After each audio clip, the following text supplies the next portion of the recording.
The iPhone Air delivers remarkable performance in a super thin and light design that's very durable. I especially like getting A19 Pro power in something this compact, but you have to make some trade-offs for the steep $1,000 price. You get only a single rear camera, which means no telephoto zoom, ultra-wide or macro shots. And while the Air's battery life is solid, it's a few hours behind the iPhone 17 Pro Max. The iPhone Air represents the first major shakeup to the iPhone family in years. The Air replaces the iPhone 16 Plus in Apple's lineup, but it really stands on its own as a completely new device. In fact, the iPhone Air really feels like a blueprint for the future as Apple nears the 20th anniversary of the original iPhone. Measuring 5.6mm, the iPhone Air is the thinnest phone in the world that's not a foldable, and yet it feels very sturdy thanks to its titanium frame. I have literally tried to bend and break this handset and it stayed intact. The Air doesn't skimp on performance either, packing an A19 Pro chip for playing demanding games and taking advantage of Apple intelligence. So what's the catch with this super slim Air? There's only a single camera, and while the battery life is pretty solid for something this size, you get less endurance versus the iPhone 17 Pro models. But it might still be the best phone for you, depending on what you are looking for. Here is the pros and cons in my full iPhone Air review. The iPhone Air starts at $1,000 for 256GB of storage. That's $100 more than the iPhone 16 Plus, but Apple is betting that you will be willing to pay a premium for a phone that's this slim and portable. There is just one problem. The iPhone 17 Pro starts at $1,099, which is just $100 more for a phone with triple cameras, a bigger battery, and an A19 Pro chip with an extra GPU core and vapor chamber cooling for better sustained performance. So you should really think about whether this stunning design is worth it. The iPhone Air has a release date of September 19. The iPhone Air is so thin and light that you are worried for its safety when you see it from across the room, but you will feel reassured when you put it in your hands. Measuring just 5.64mm thin, the iPhone Air edges out the Samsung Galaxy S25 Edge for the thinnest phone we have tested. The Air is so thin, in fact, that you might forget it's in your front pocket. Well, the whole device isn't this thin. The plateau or camera bump runs across the top of the device and jutes out. At least it doesn't wobble on a table when you press down. Apple purposely crammed all the major components into this area to make room for a larger battery down below.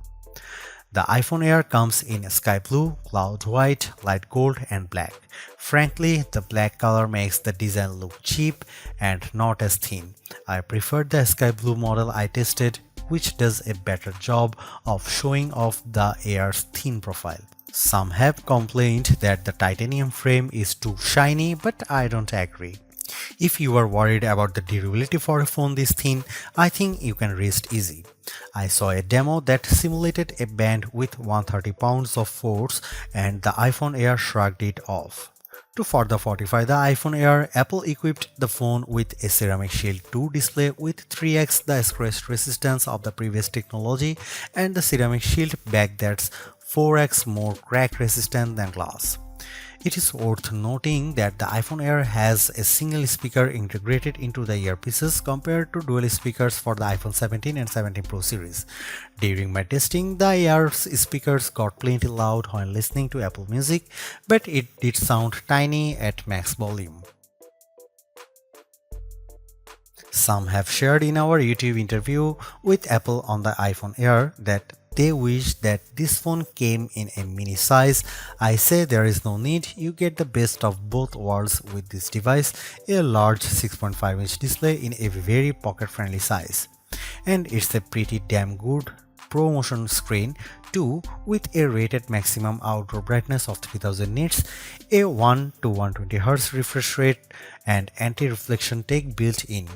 Outdoors, I put the iPhone Air up against the Galaxy S25 Edge, playing the same Begonia trailer, and Emma's tone looked brighter, plus there was less glare. The iPhone Air didn't perform quite well as in our lab testing, covering less of the DCI-P3 color space and turning in a slightly worse Delta E accuracy score.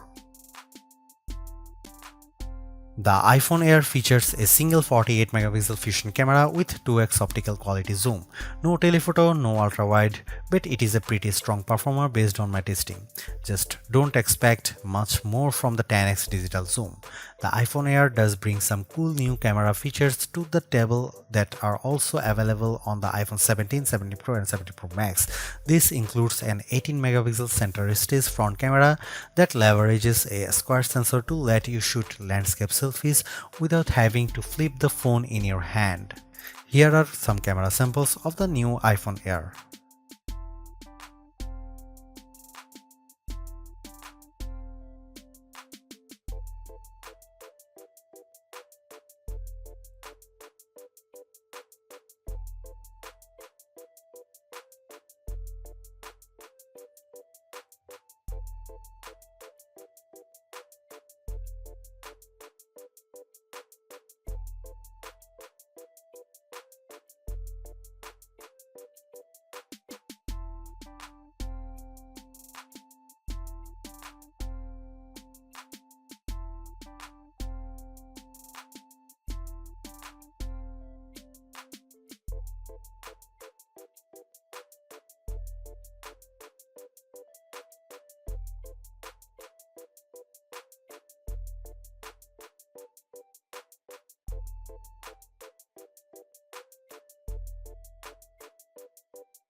Packing an A19 Pro chip, the iPhone Air promises Pro-like performance in a very skinny frame, and I say Pro-like because you are limited to 5 GPU cores compared to 6 for the iPhone 17 Pro and Pro Max.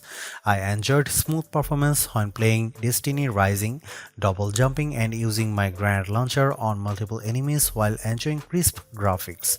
I only noticed a drop frame here and there versus the iPhone 17 Pro Max. Speaking of twice, the iPhone Air having one less GPU core does impact benchmark scores.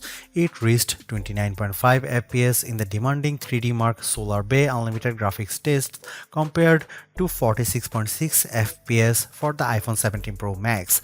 The Galaxy S25 Edge also turned in a higher frame rate.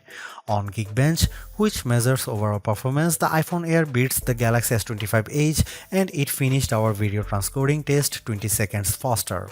How about sustained performance? To test that, we used the 3D Mark Wildlife Extreme Stress Test, which simulates gaming for about 20 minutes. We ran it once and recorded the result, then did a second run right after that to really stress test these phones. The iPhone Air performed quite well, with stability score that beat the Galaxy S25 Edge by a fair margin in both rounds. More surprisingly, the iPhone Air turned in cooler temperatures than the Pro Max when we measured the back of the phones using the laser thermometer in 5 locations and averaged the result, though the S25 Edge was even cooler. I am torn about the iPhone Air as its remarkable piece of engineering. This design is amazingly thin and light, and Apple deserves serious credit for making it so durable. It feels so strong, I don't think I would bother with a case. I also like how well the iPhone Air performs. No, it doesn't have the graphics might or sustained performance of the iPhone 17 Pro or Pro Max, but it's faster than the Galaxy S25 Edge and remains fairly cool under pressure, and it offers better sustained performance than Samsung's slim phone. However, I don't like the shoppers have to give up both an ultra-wide lens and telephoto zoom with the iPhone Air. At least Samsung gives you an ultra-wide camera that enables macro photography, but the iPhone Air's main 48 megapixel camera is very good overall. Apple left some other features on the cutting room floor as well, as such as fast charging and cinematic mode for video, so in sometimes the Air feels more like an iPhone Lite. Overall, I think the iPhone Air is worth buying for those who want a super slim phone that's very easy to carry, that doesn't sacrifice too much on performance, but you will have to live with some trade-offs if you want something this compact.